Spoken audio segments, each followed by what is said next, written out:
Olá, boa noite, seja muito bem-vindo. Estamos aqui ao vivo em Veja TV de Veja.com, numa segunda-feira em que o ministro da Educação assume oficialmente o seu posto, é Renato Giannini. Ele que assumiu o lugar do ministro linguarudo, que não é mais ministro, Cid Gomes, que é o super sincero, mas que falou pelos cotovelos e acabou sendo demitido numa semana em que João Vacari Neto promete contar tudo pelo não mútil, tudo que interessa a ele, obviamente.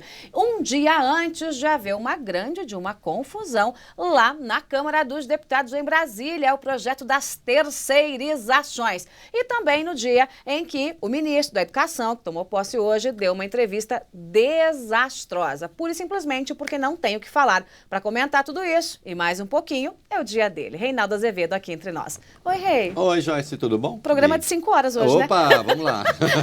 Estamos preparados. É muita coisa. Vamos começar com um discurso bonito. Vamos. Né? Presidente Dilma Rousseff, então o que a senhora tem a dizer sobre a Petrobras? Eu tenho certeza que a luta para a recuperação da Petrobras, que está em curso, eu falo tanto a luta quanto a recuperação, é minha, é do meu governo e eu tenho certeza interessa a todo o povo brasileiro. E a destruição da Petrobras é de quem, Reinaldo Azevedo? Então vamos fazer uma análise de texto, né? Eu, como venho da área de texto, né? Fui professor de português, eu adoro... Você sofre, né, com essas coisas, né? Um pouquinho, né? Especialmente quando, né, algumas pessoas fazem um discurso ali, uma coisa meio atrapalhada. Então, a luta pela recuperação da Petrobras. Você só recupera aquilo que está ou perdido ou em fase de perdição. Quem é o responsável por isso? Quem levou a Petrobras à lona? Quem levou a Petrobras à lona foram os governos do PT, tá certo? Então, em primeiro lugar, a recuperação só existe porque houve um processo ali de dilapidação da Petrobras. E quem dilapidou a Petrobras, o 13º ano de gestão petista, foi o Partido dos Trabalhadores. Durante 8 anos, Dilma foi a grande responsável por essa área, como secretária das Minas, como ministra das Minas e Energia, e depois a mãe do PAC, chefe da Casa Civil. E depois como presidente da República, 4 anos, agora no 5º ano à frente da presidência. E a outra coisa, presidente? Não. A luta não é sua, a luta é do povo brasileiro. Né? A luta é do Brasil, a luta é de todo mundo que se interessa pelos destinos da Petrobras. Tornar isso uma espécie de tarefa pessoal, acho louvável se ela estiver preocupada com isso. Muito bem. Agora, tornar isso uma questão pessoal, como se assim, olha aqui, destruíram a Petrobras e agora coube a mim recuperar. Mas espera aí, a senhora era presidente... Quem, cara Quem, pálida? cara pálida? A senhora foi presidente da República nos 4 anos anteriores... Né? E foi a grande responsável pela área nos 8 que antecederam esses 4 anteriores.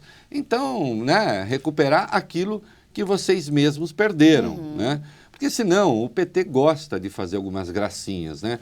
O Marco Aurélio Garcia concede uma entrevista à Folha dessa segunda-feira e ele diz assim que ele fica muito impressionado que queiram jogar o escândalo da Petrobras no colo do PT. Ora, mas sério? vão jogar no colo de quem? Da Joyce?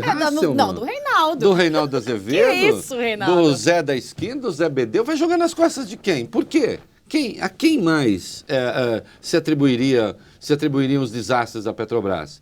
Ainda que se quisesse, aquela tara deles, não, tudo começou no governo FHC. Não, desta vez, quer dizer, nunca foi verdade esse negócio, mas desta vez nem verossímil é. Quer Até dizer, os corruptos já não dá disseram nem para isso. fazer a tramóia. O Barusco desmontou essa tese. O Barusco já disse, não, eu comecei a roubar em 97 lá, mas comecei para mim, eu não estava ligado ao esquema partidário. O esquema partidário mesmo começou com a chegada do PT ao poder, o que também foi confirmado pelo Paulo Roberto Costa, o que também foi confirmado pelo Alberto Iusuf, por todo mundo que falou, por todo mundo que fez delação premiada.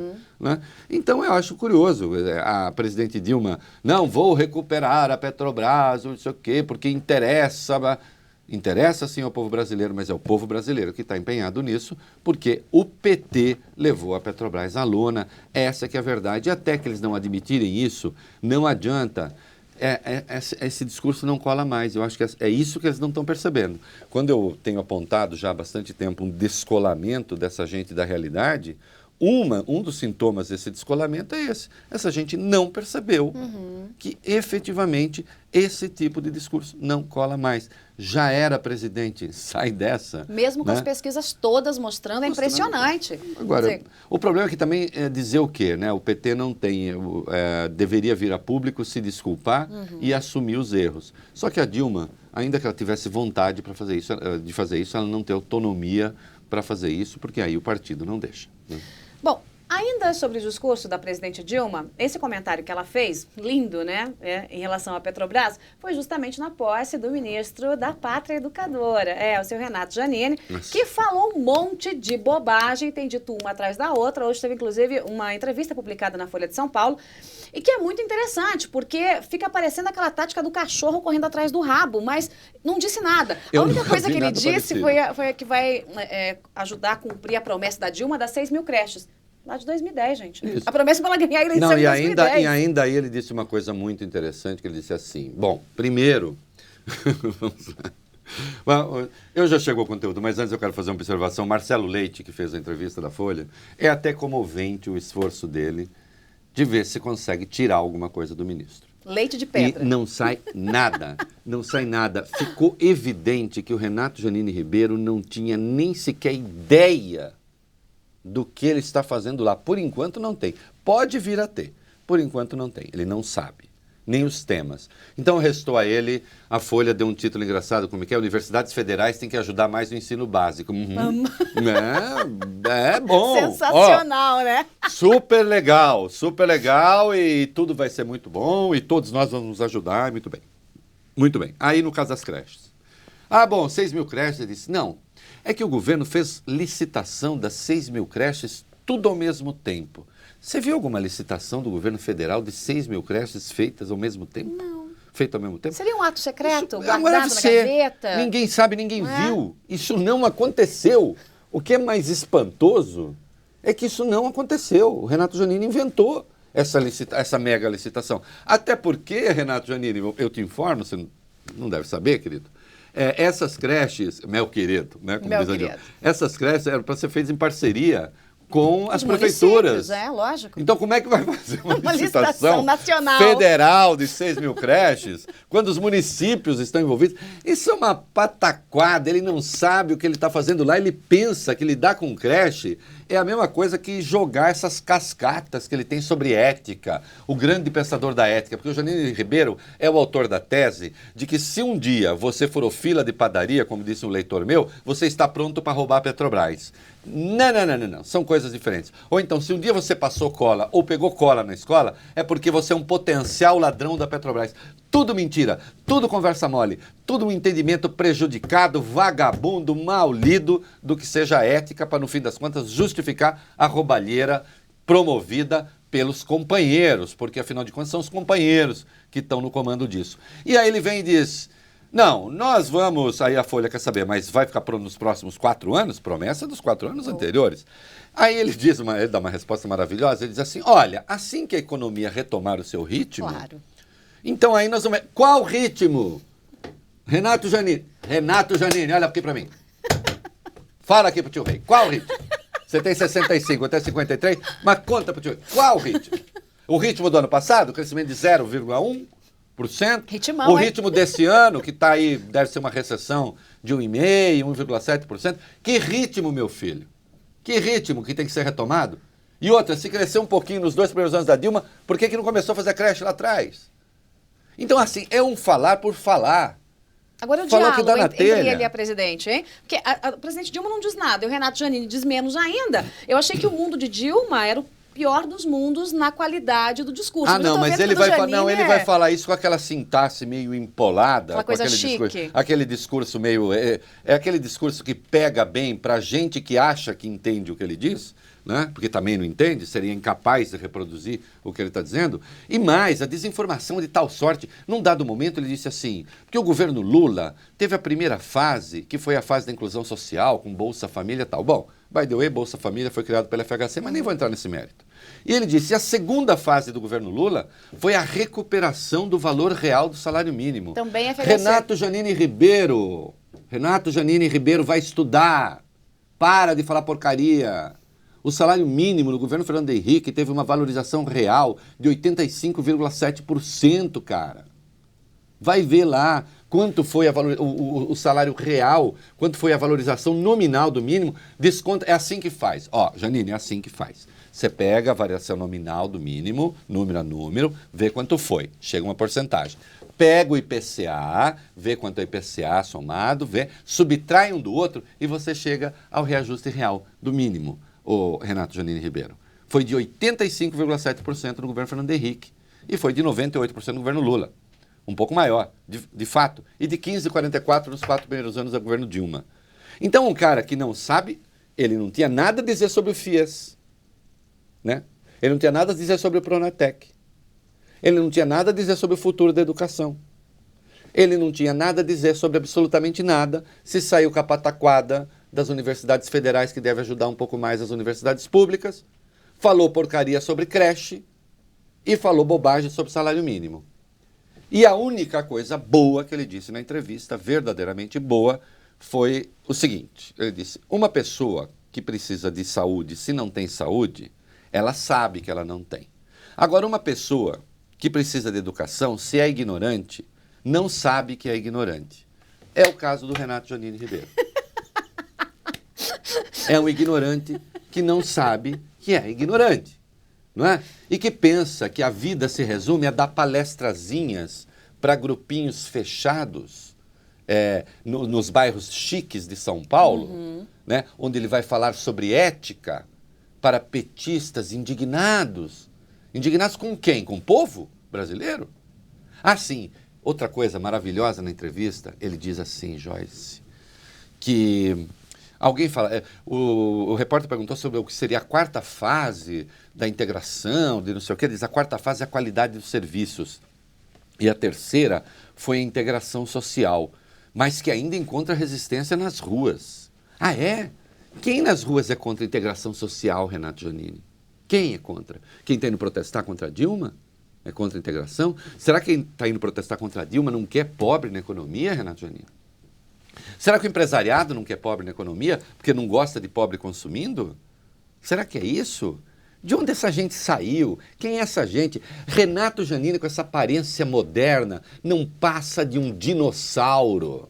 Um dinossauro, um dinossauro com carinha de pterodáctilo, entende? Com uma cara assim um pouco mais esguia e voadora, mas não passa de um ser primitivo também. O PT envelheceu, o PT morreu, acabou, o PT morreu, Lula morreu, toda essa gente morreu politicamente, está acabada. O Lula ainda, vamos falar daqui a pouco provavelmente, desandei a falar, né? Fala um pouco. Tô achando divertido. Fala, loira, fala, Tô loira. achando divertido. Fala, loira. Fala. Participação dos nossos tuiteiros Vamos de lá, plantão. tuiteiros O seu de Rodrigues plantão. aqui, o Renato Janine enche a boca para dizer que o governo Lula promoveu a inclusão social com o Bolsa Miséria? Fala sério. O Thiago Lisboa, ô Joyce, o Reinaldo, não dá mais para aguentar. Todo mundo na rua, dia 12, aqui em Nova York terá também, tá bom? Tá dizendo ele aqui, será às 14h, tá bom.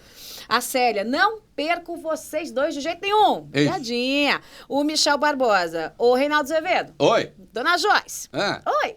Eduardo Cunha não devia chamar esse moço aí ignorante como fez Cid Gomes? Lança a campanha, hashtag Cunha chama Janine. Vai que ele demite mais um, né?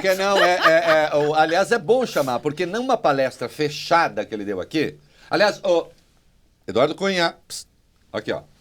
Chega mais. Chega Numa mais. palestra fechada que o Janine deu para um grupo de senhoras inteligentes aqui de São Paulo, assim, muito preocupadas com a ética, ele disse que o Eduardo Cunha não pertence ao mundo civilizado. Ah. Não pertence ao mundo civilizado. Hashtag Cunha chama Janine. Então, hashtag Cunha chama Janine. Vamos saber o que é que o seu Janine considera ser um presidente da Câmara de um mundo civilizado. Por que não é do mundo civilizado, Eduardo Cunha? Ele tem que dizer quem é do mundo civilizado. Acho justo. Delúbio Soares é do mundo civilizado, Janine? Vacari Neto. Vacari Neto é do mundo civilizado? Lula é do mundo civilizado? Hein? Aqueles patriotas da Petrobras são do mundo civilizado? Né? Então acho que tem que chamar o Janine lá. Né? Inclusive essa explicação das creches. São 6 mil creches, tem 3 anos e 8 meses de governo, 6 mil creches, que segundo ele, A Dilma vai cumprir a promessa quando a economia retomar o seu ritmo. Vai demorar. Agora, já que a gente falou de Eduardo Cunha, você sabe que ele está com uma pulga do tamanho de um elefante atrás da orelha, porque amanhã o bicho vai pegar. Centrais sindicais muito ocupadas, né? Então, nesta terça-feira, em horário comercial, elas sairão às ruas, né? Todos aqueles integrantes dos sindicatos, que tem sempre um T lá, né? Um movimento que tem um T de trabalhador, CUT, MST, coisa assim. Sempre. Então, eles vão para as ruas para dizer o seguinte... Que nunca se manifesta de sábado e domingo, porque eles têm que descansar, claro. né? Então, eles se manifestam durante a semana, durante porque a semana, estão né? trabalhando. Você também não compreende nada, né, Reinaldo? Impressionante, né? Mas eles vão sair às ruas amanhã e vão a Brasília fazer barulho, porque o projeto que acaba regulamentando a questão das terceirizações para a empresa mista, privada, para a empresa pública também, esse projeto está lá e pode passar. Eduardo Cunha já mandou reforçar a segurança, falei com ele hoje, porque ele disse, olha, estou esperando pancadaria, porque o pessoal aqui está animado. E não é que o ex-presidente Lula convocou essa turma para ir às ruas? Claro, claro. E a Dilma? Pois é. Não, veja só. Então, assim, esta convocação dele segundo consta, claro, de novo, eles vão defender a Petrobras. Claro. Não sei de quem, né? Porque quem atacou a Petrobras foram eles, né? Vão defender a Petrobras, vão defender a democracia, que também estaria sendo atacada também, não sei por quem. Porque que eu entendo, democracia, quem ataca aqueles brutamontes que bateram em manifestantes lá na porta da BI, né? Lá atrás. Isso sim ataca a democracia. Quem vai para a rua de verde e amarelo não ataca a democracia.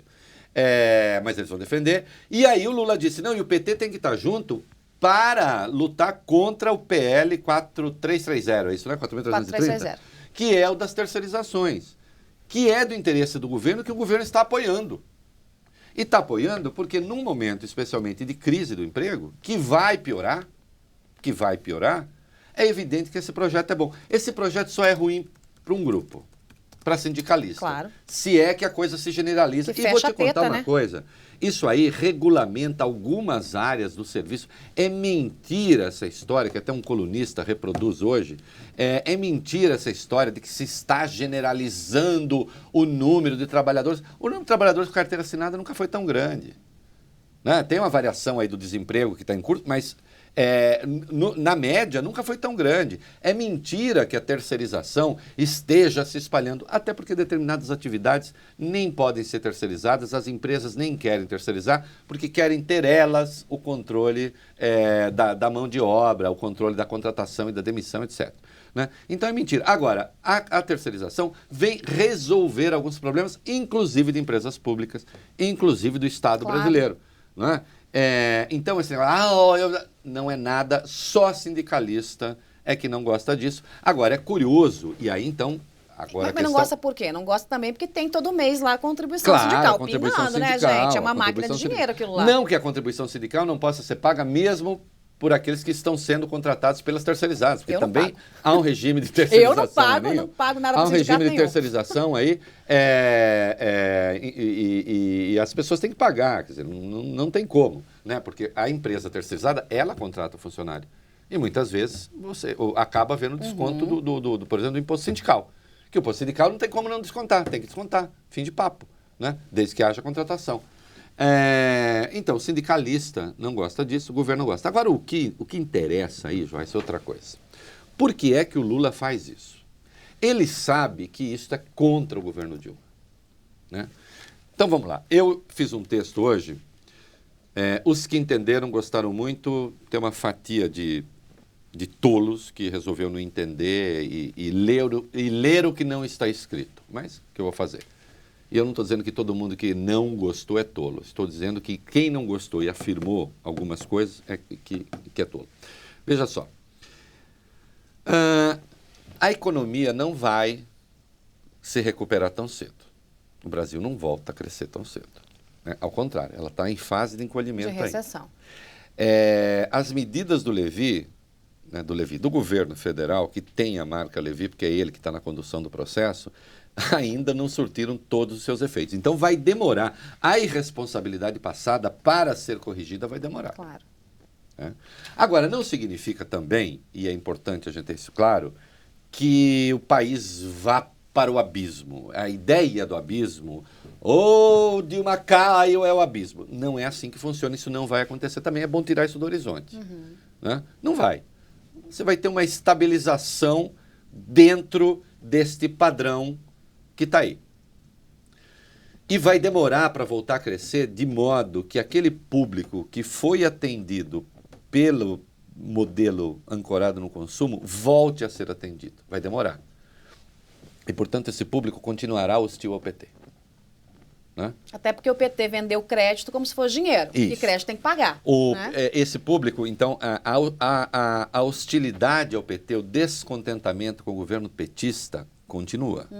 Continua na classe média, e a gente está vendo, e continua também entre os pobres, não adianta, e eles sabem disso, não vem com história.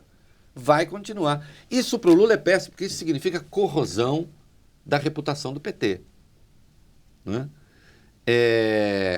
Vem eleições municipais em 2016. Nesse padrão, há uma boa chance de o partido, de uma razia colher o partido, e de partidos ter prejuízos eleitorais gigantescos. Mas o que o Lula quer? Dar um tiro de misericórdia na Dilma?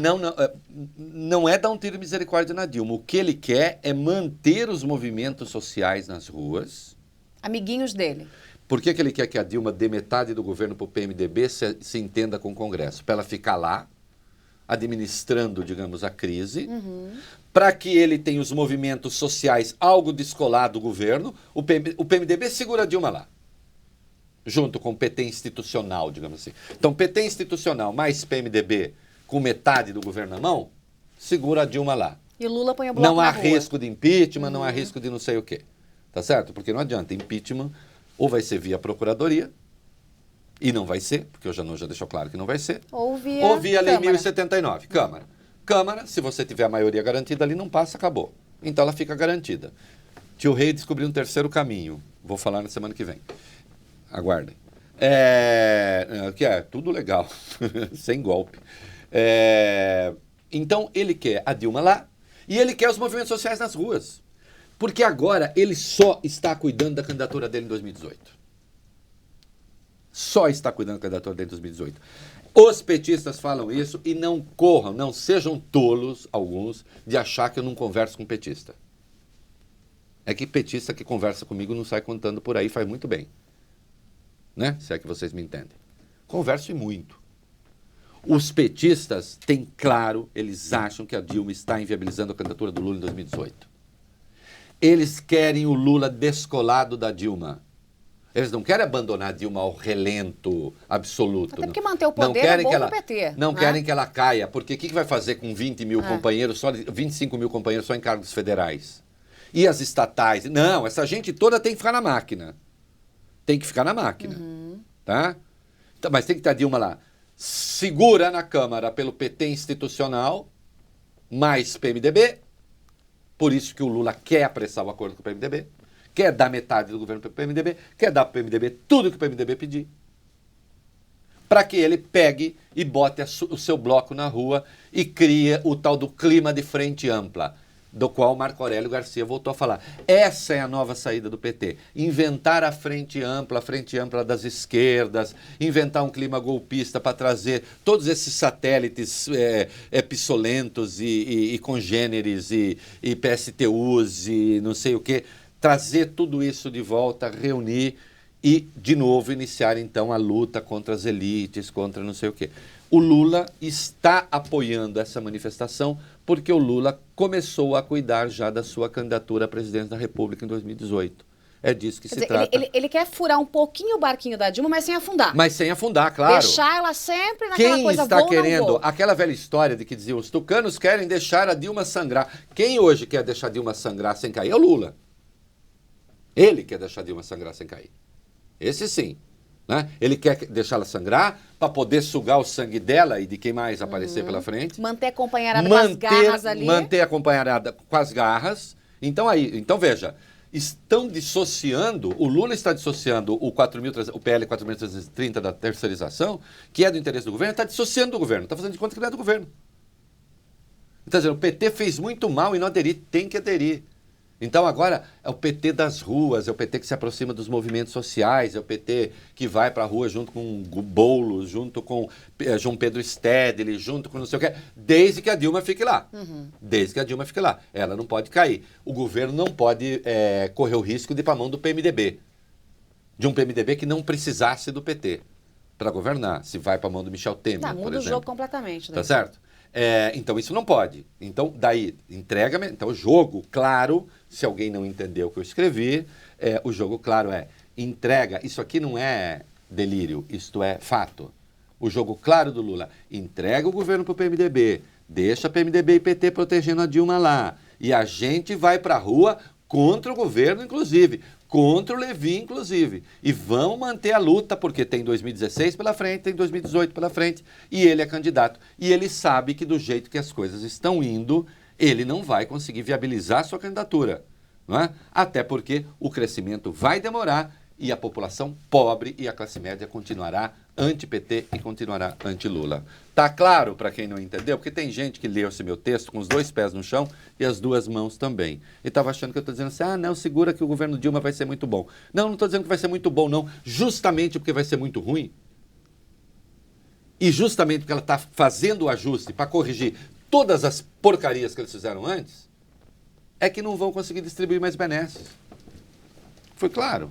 Mais claro do que isso é impossível. Ah, coisa linda. Aliás, né, como diz no bom ditado popular, quando a água bate no bumbum, Isso. eu vou falar, não, vou ser mais delicada. No traseiro. Né? Quando a água bate no traseiro, a coisa fica um pouco mais complicada. E o ex-presidente Lula viu a pesquisa que saiu no fim de semana do Instituto Paraná Pesquisas, que é lá do meu conterrâneo do Paraná, o Murilo Hidalgo. E a pesquisa que saiu em tudo que é blog, em tudo que é lugar aí, diz o seguinte: Lula tomaria uma surra de cinta de Aécio Neves se a eleição fosse hoje. Mas é, como se diz no interior, de rabo de tatu. Né? Olha, e tem uma coisa, né? Aécio faria quase o dobro do que Lula faria hoje. Quem foi a manifestação sabe, né? Pelo menos aqui em São Paulo, e você me contou que no Distrito Federal a mesma coisa, e segundo sei no Brasil inteiro onde houve, contra a Dilma, sim. Mas mais do que contra a Dilma, era contra o PT e contra o Lula. Sim, sim. E viu, Lula, uma das manifestações, um dos bordões é assim, Dilma não sei o que, e leva o Lula com você. Né? Não vou falar o versinho inteiro, mas é Dilma, né? E leva o Lula com você. Então, o Lula achando essa coisa, que o Lula chega e bota pra quebrar, e vou com os pobres, e leva o Nordeste comigo e tal. Sai na rua, essa Lula. coisa de dono, Sai de na povo, rua. por isso que eles estão desesperados, é por isso que inventaram essa tese do golpe, é por isso que inventaram a tese da desestabilização, é por isso... sabe, não está fácil a situação. E ele sabe o seguinte, que essa dilapidação do patrimônio deles vai continuar, porque a economia não vai deixar fazer diferente. É a economia, sim, que não vai... É a roubalheira? É a roubalheira, mas a economia está ruim. Você viajou no fim de semana? Eu viajei no fim de semana. Eu vi a praia vazia como nunca vi, nem quando não era feriado.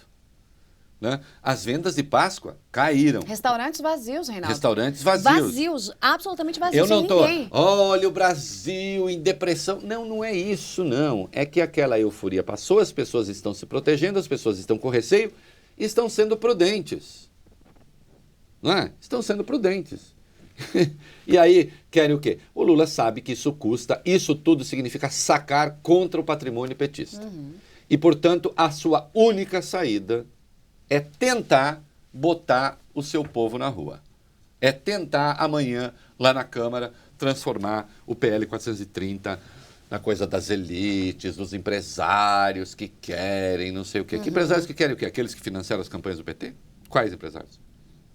Aliás, tem um levantamento da Fiesp que mostra que 3 milhões de empregos podem ser criados se esse projeto passar assim, né? No momento de recessão, no momento que a coisa está feia, no momento que a inflação está alta, no momento de desemprego, não seria nada mal 3 milhões de emprego, né? E o próprio governo, veja, a ala responsável do governo, ela que sabe fazer conta, pelo menos, sabe disso. Tanto é que não está se opondo. Né? Agora, os companheiros precisam ter uma causa, não é isso?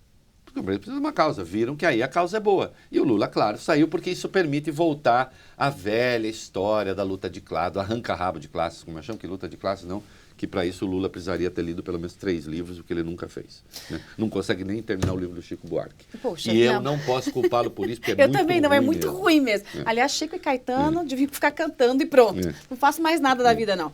Bom, gente, enquanto o Lula, né, tá com a água, né, batendo aí nos fundilhos, justamente porque as pesquisas mostram que o Petrolão, todas as mazelas do PT não caíram já em cima da popularidade da presidente Dilma, mas caíram e atingiram sim o ex-presidente Lula, tanto que, repito, levaria uma surra de cinta, segundo a pesquisa do Instituto Paraná Pesquisa Nacional, perderia para Aécio Neves, e não é eleitor do Aécio, não, é eleitor que votava no Lula, que votava no PT, que votava na Dilma e que agora diz não voto mais. Vou votar em qualquer outra coisa que não seja a turma do PT. Aliás, a pesquisa do Ibope demonstrou isso, que a popularidade da Dilma entre os eleitores que votaram nela despencou, inclusive a confiança também, né? Participação de tuiteiros, quero falar do Vacari já, que deve falar para o Nomútil, além de mandar aí uns recados bons para o PT, afinal de contas, o companheiro não quer ser aí largado às traças em meio a esse processo da Lava Jato. Rodrigo Sanches, Reinaldo Azevedo, aqui em Joinville, de olho em vocês, manda um oisaço para ele. Oisaço, Rodrigo Santos, é isso? Rodrigo Sanches. Rodrigo Sanches, de Joinville. Adoro Joinville. Tem muita gente aqui nos acompanhando de fora do Brasil também. Muito obrigada. Boa tarde, boa noite. Depende aí do local onde você está. Japão, somos o pessoal do Japão nos acompanha muito. O Inter Costa já criou. Pronto, Reinaldo Azevedo. Hashtag Eduardo Cunha chama Janine. Já ótimo, está criada. Ótimo, chama lá. Por que é que eu não pertenço à civilização? Explique, à luz da ética. Eduardo Cunha manda um recado, ou ele ou eu. Pronto, mais um na rua, né? Marcos Júnior, pesquisa interna do PT mostra que a popularidade do Lula está em queda. É o que a gente acabou de falar aqui, está desmontando, não é só a interna do PT, não. As externas mostram a mesma coisa. Né? Reinaldo, o que acha do parlamentarismo brasileiro? Acho legal termos o nosso primeiro-ministro Eduardo Cunha? O Reinaldo já comenta isso. Vocês acreditam que há risco real do Molusco romper oficialmente com Dilma? Já respondemos isso. Quem pergunta é o Maicon Custódio. Né? Fura o barquinho, mas não muito. Só para deixar a Dilma instável é o que quer aí o nosso Molusco. Né? Reinaldo Azevedo é muito bom quando desanda a falar. Fala, Reinaldo. Fala, Reinaldo. Olha aqui, o negócio do parlamentarismo, eu não acho... eu vi outro dia até um artigo de alguém que disse, olha, estamos tendo uma experiência de parlamentarismo. Não, né? Não é bem assim, até porque o parlamentarismo, essencialmente, o primeiro-ministro responde pelas decisões de governo e pode ser vítima e pode ser alvo de um voto de desconfiança e cair, e, portanto, mudar o governo. Não é o caso do Eduardo Cunha, que hoje ninguém derruba, né? Pelo menos não via parlamentar, né? Tem aí as coisas da Procuradoria, vamos ver no que vai dar, no que vão dar. Não chega a ser um parlamentarismo. Agora, eu não vejo, eu vou falar de novo isso, e eu sei que aí vem aquela renca de gente. Veja só, desde que assumiu a presidência da Câmara, eu vou pegar esse período, tá? O que o Eduardo Cunha fez de mal para o Brasil? Até agora eu não vi nada, só vi coisa boa. É verdade. Alguém me aponta? O PT poderia apontar o quê?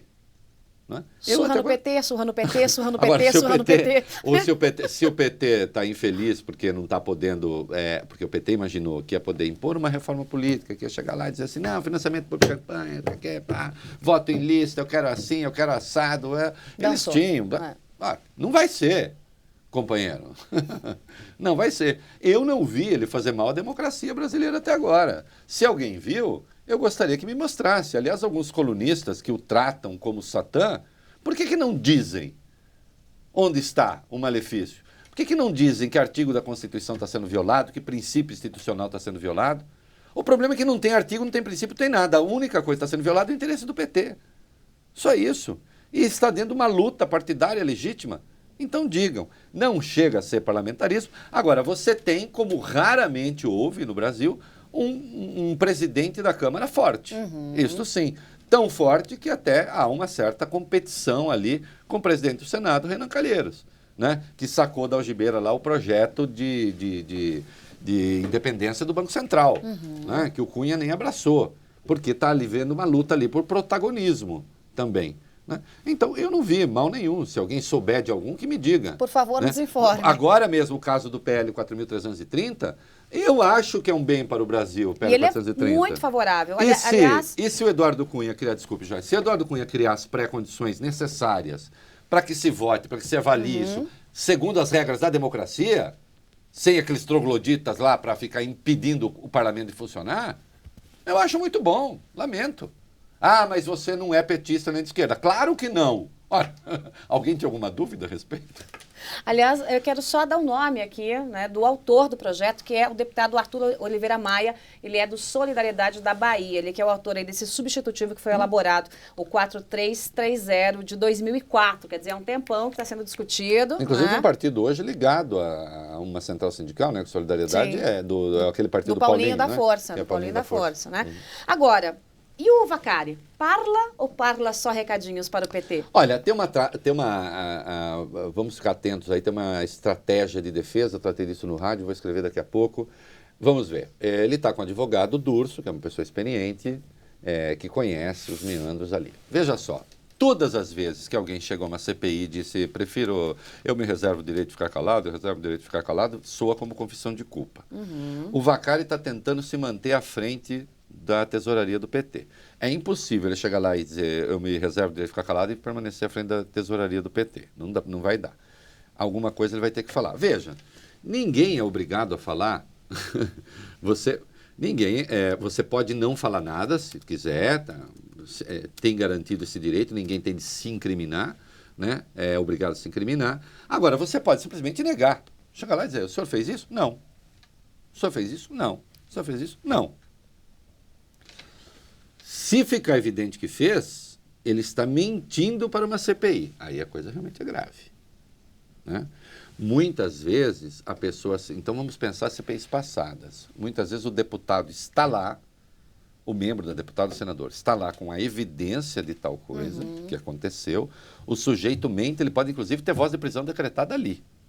É, porque CPI tem poder de polícia. Tem poder de polícia. Ele está obstruindo a investigação, mentindo para o parlamento, mentindo para uma CPI. Ele pode ser preso.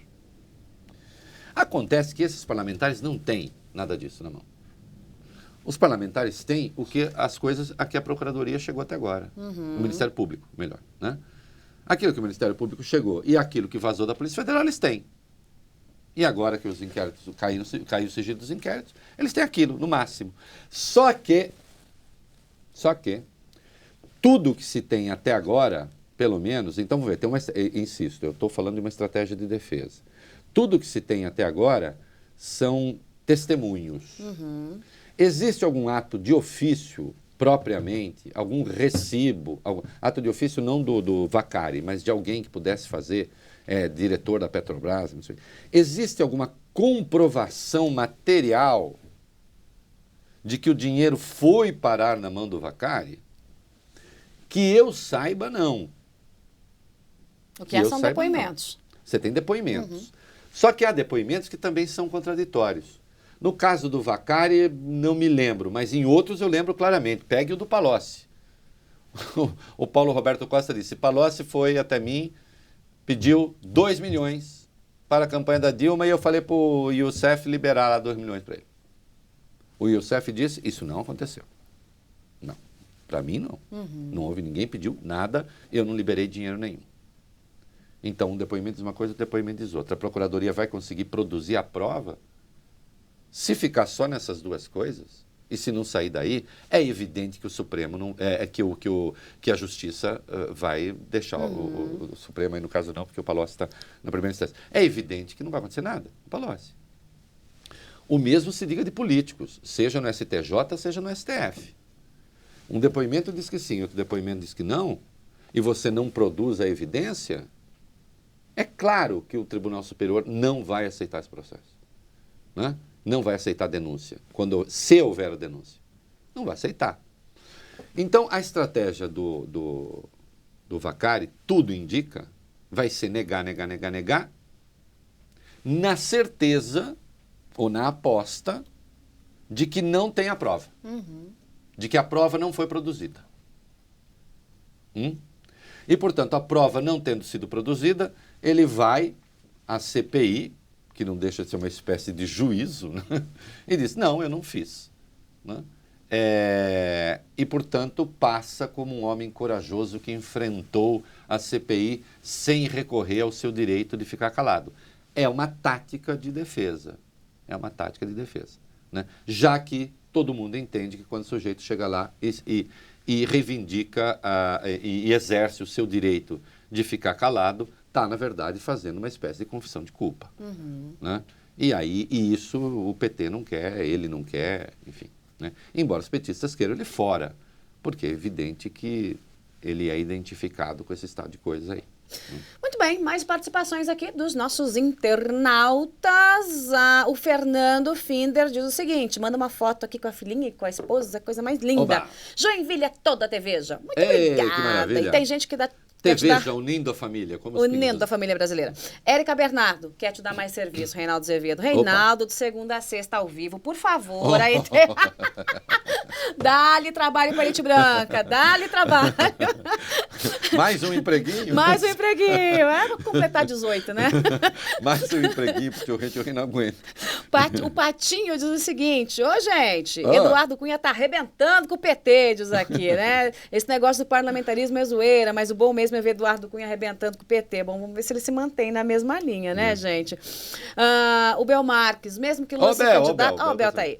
Mesmo que Lula se candidate de novo, duvido que ele seja reeleito, nem os currais eleitorais votariam nele. Eu também duvido. Também duvido. Tá feia a situação pro lado Também dele. duvido. Ele tá tentando, tá vendo se consegue. O problema é o seguinte, que o partido não conseguiu construir uma alternativa, né? E às vezes eu falo em coisas como Jacques Wagner, acho tão engraçado, né? Mas depois da eleição de Dilma, eu fico, sabe, é uma desgraça, mas né? Quando a máquina era capaz, né? A dispensa estava cheia, a dispensa estava cheia, né? Outros tempos. Agora, pra gente fechar, Eduardo Braga... a gente está falando há 40 minutos, rei. Muito bem. Eduardo Braga, ministro de Minas e Energia, numa entrevista hoje mais cedo comigo, disse algumas pérolas entre elas. A culpa do aumento de energia elétrica é dos tucanos, governo do Paraná, Beto Richa, governador de São Paulo, Geraldo Alckmin, e o que foi governador lá de Minas, Aécio Neves, e o seu sucessor, Anastasia. O governo federal não tem nada a ver com isso. Então teve que aumentar agora, porque os governos tucanos fizeram bobagem lá na não renovação aí dos processos de concessão.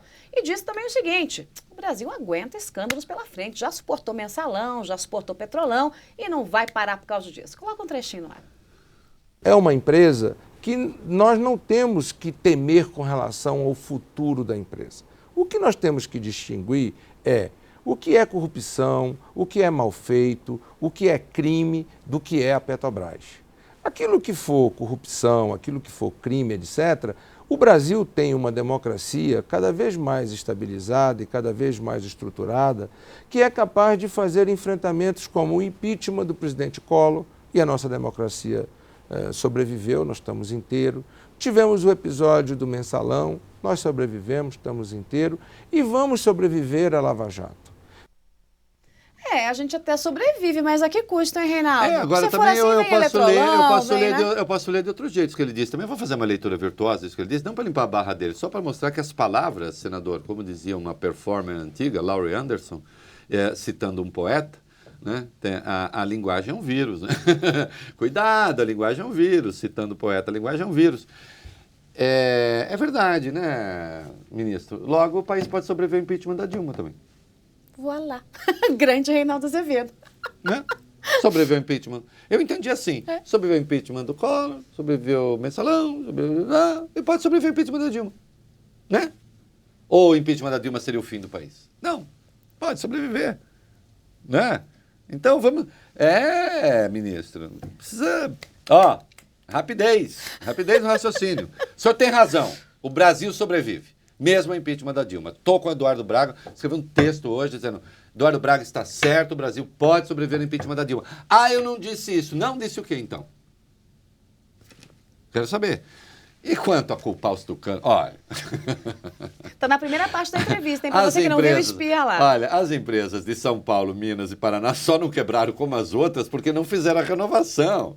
Agora, atribuir a elas o aumento do combustível, nem a Dilma fez isso. A Dilma teve a chance de fazer o pronunciamento e ela explicou as razões. E ela não tocou nesse assunto. Ô, Eduardo, ô, ministro, outra coisa. Reparei que o senhor engordou muito nesses 3, 4 meses. Ravena nele. De governo. Ravena.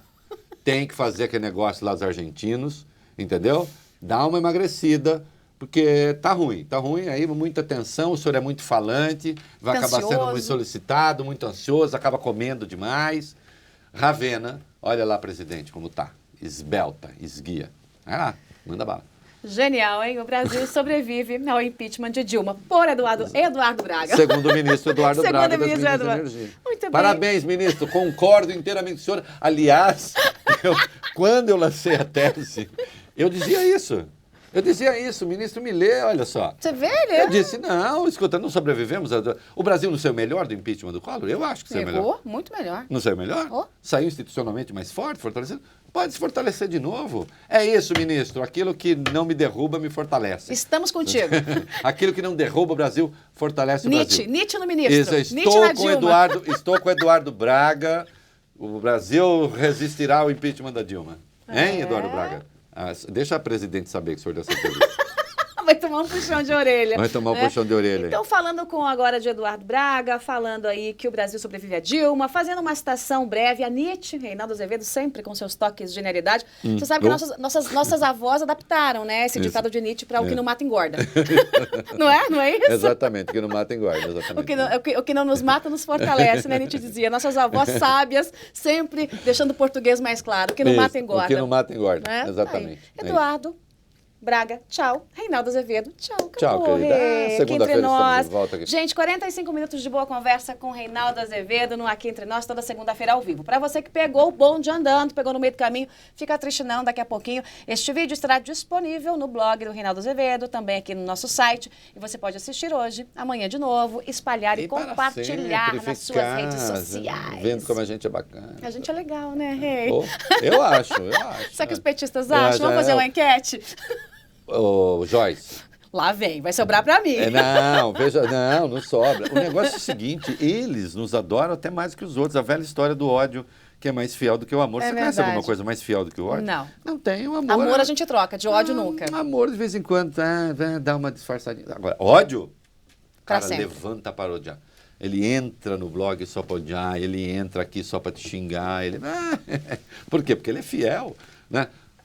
Queridos beijo, que eu dei, um fiéis. Beijo, obrigado pela Câmera fidelidade. aberta pra gente. Ah, tá? quem ama também, Beijo né? Quem para... ama, agora não, quem ama é... acima de tudo, né? Quem ama acima de tudo, mas vai um cheiro também, né? Como diz os pernambucanos, para os que odeiam. Muito bem. Tchau, gente. Obrigada pela companhia de todos. Uma ótima semana pra vocês. Tchau, Rei. Tchau.